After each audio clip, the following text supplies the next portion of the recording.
நம்முடைய திருமூலரை விளக்கம் சொல்லிட்டார்.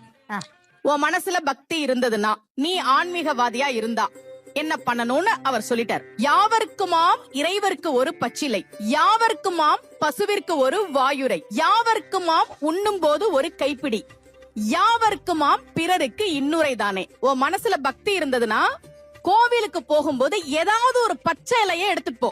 என்ன இலைன்னு அவர் சொல்லல. ஏன்னா அந்த இலை கிடைக்கும் போது சாமி கும்பிட்டுக்கலாம், நம்ம ஒரு முடிவுக்கு வந்துருவோம். பசுவுக்கு உன்னால முடிஞ்சதுன்னா ஏதாவது சாப்பிட கொடு. அடுத்து சொன்னார், உண்ணும் போது ஒரு கைப்பிடி கொடுத்துட்டு சாப்பிடு. யாவர்க்குமாம் பிறருக்கு இன்னுரைதானே, இனிமையான வார்த்தைகளை மட்டும் பேசு, அதுதான் பக்தி, அதுதான் ஆன்மீகம் என்று சொன்னார். படமாடக் கோயில் பகவர் கொன்றியில், நடமாடக் கோயில் நம்பர்க்கு அங்கு ஆகா, நடமாடக் கோயில் நம்பர் கொன்றியில், படமாடக் கோயில் பகவர்க்கு அதாமே.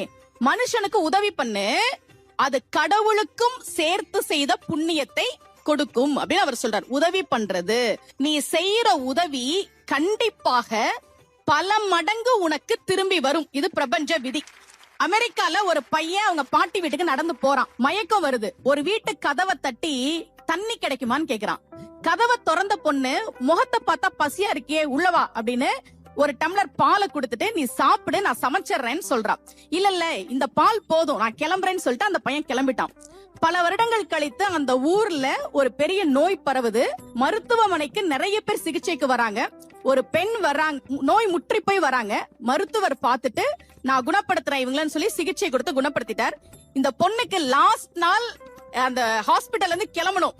பில் எப்படி பே பண்ண போறோம்னு தெரியல. பில் வருது. அதுல எழுதியிருந்த வாக்கியம் உண்மையாக அமெரிக்காவில் நடந்தது. இந்த மருத்துவ சிகிச்சைக்கான பணம் பல வருடங்களுக்கு முன்பாகவே ஒரு டம்ளர் பாலாக எனக்கு தரப்பட்டு விட்டது.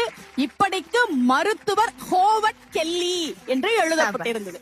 அதனாலதான் நமக்கு உதவி செய்ன்னு சொன்னாங்க.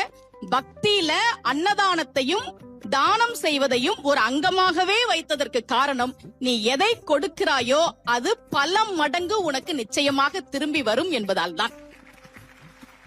Thank you so much. நன்றி for that thought.